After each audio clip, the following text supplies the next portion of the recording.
It's me, Golden Blue Dude, here with you again. If you haven't already, go ahead and hit that like and subscribe button.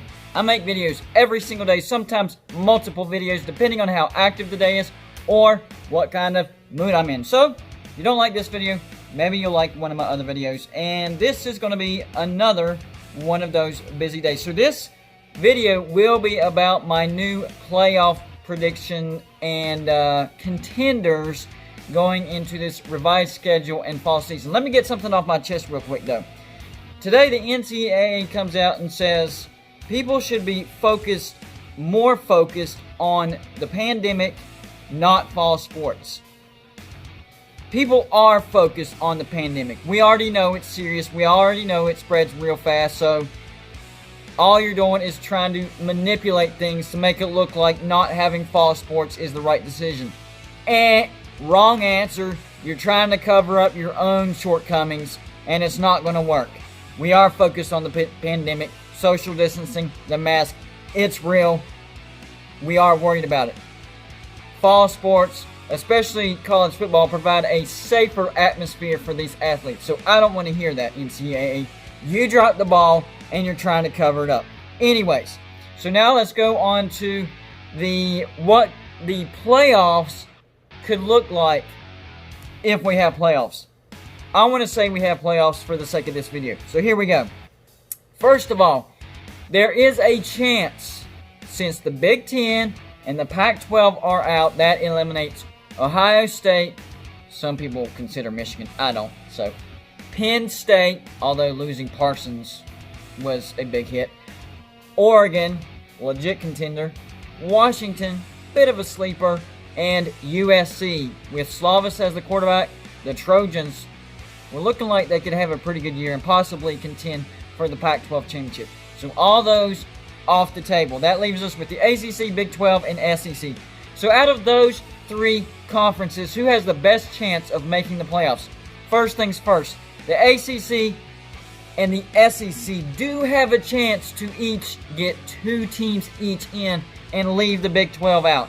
That is a possibility. So, full disclosure, wanted to let you know on that. Having said that, the Big 12 does have several teams that could make it. I don't think they have a chance to get into. I don't think the Big 12 is that good. But there's a lot of parity in the Big 12. Anyways, so we will start with the Big 12 and who has a chance from least likely to most likely to make the playoffs. Number 4, the Big 12, Oklahoma State. Oklahoma State does have the talent to get to the Big 12 championship, win it, and get to the playoffs. I just don't trust them. And having to play at Oklahoma, I just think that's an automatic loss. So, they still have a chance, though, because they do have the talent. Number 3 in the Big 12, Iowa State. I think Iowa State is my biggest dark horse sleeper to win the Big 12 championship and possibly make it to the playoffs. Their schedule sets up very, very nicely, and people underestimate Brock Purdy. He reminds me of Patrick Mahomes. If they can learn how to use him correctly, Iowa State can be a very, very dangerous team and make it all the way. So they are my biggest sleeper in the Big 12. And then the next team is Texas. Texas has Ehlinger, a great defense coming back, great weapons for Ehlinger, and they do have to do a true road game to Oklahoma. Usually that's in the Cotton Bowl. I think they did away with that neutral game, so that will be a tough test for Texas, but I do think they have the second best chance in the Big 12 to make the playoffs. And then, of course, the number 1 team, Oklahoma. The biggest issue for Oklahoma is breaking in another new quarterback, but I do trust Lincoln Riley. He has proven it with 3 different quarterbacks that he can get him to win the Heisman, coach him to win the Heisman, or coach him to get him there. Baker Mayfield, Kyler Murray, almost forgot his name, Kyler Murray, and then Jalen Hurts. So, he is known as the quarterback whisperer, and Spencer Rattler is highly touted. I do think they lose at Iowa State. Could they win that game? Yes.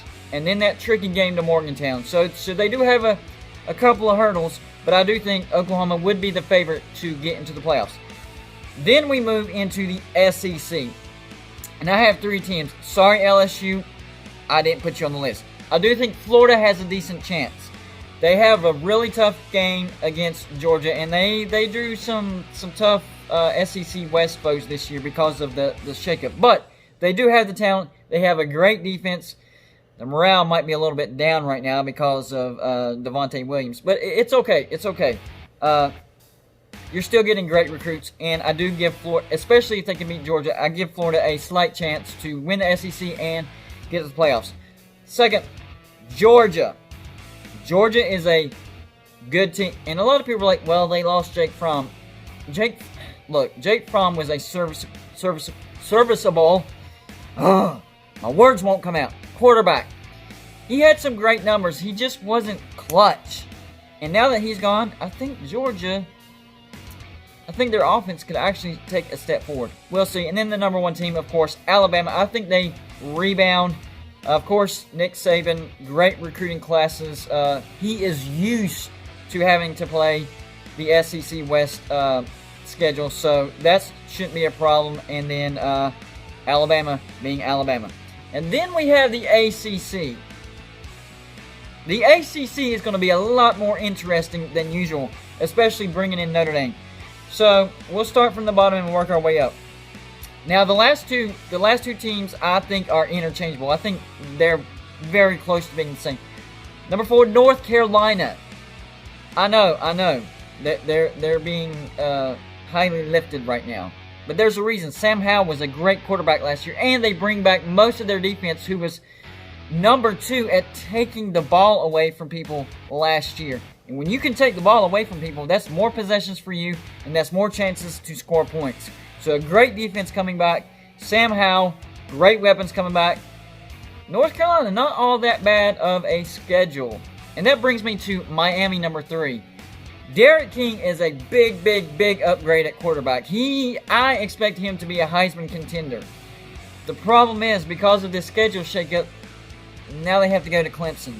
So that's my only concern. Before having to go to Clemson, and before before the divisions were done away with, I did have Miami winning the Coastal, but having to go to Clemson is a whole different ballgame.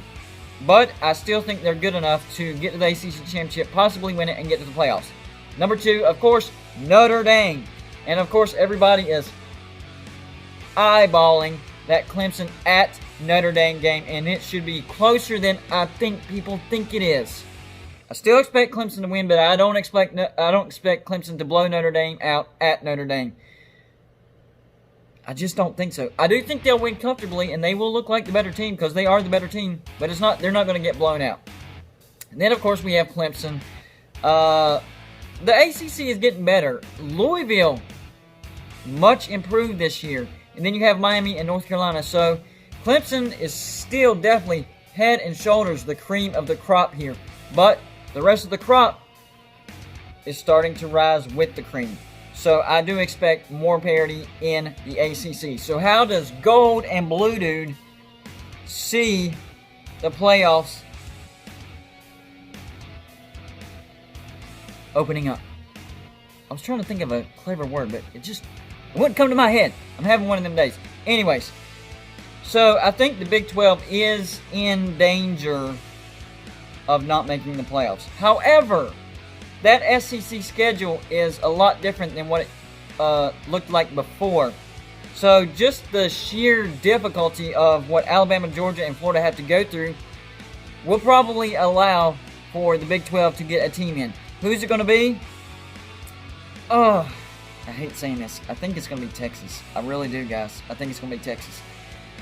But don't sleep on Iowa State. I'm telling you right now, do not sleep on Iowa State. They are more than capable. And then Oklahoma breaking in a new quarterback. I don't know. Texas, something tells me not to pick Texas, and that's why I'm picking Texas. I know, weird. So I'm going to go with Texas. I'm going to go with Alabama. Definitely going to go with Clemson. And then that last spot. Who will fill that last spot? I think that last spot will come down to Georgia and Notre Dame. I think it depends on how well Notre Dame plays Clemson. And they could end up having a rematch with Clemson and possibly redeeming themselves. That's not to say that Miami and North Carolina can't make it. Oh, this is nuts. I can't, ironclad say, these 4 teams. That's why I listed all these teams. So I'm just going to say the teams with the best chance.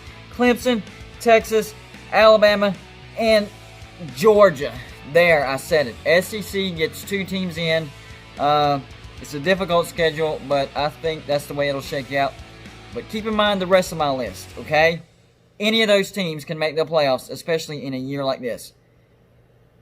And let me remind you, shame on you, NCAA. Shame on you.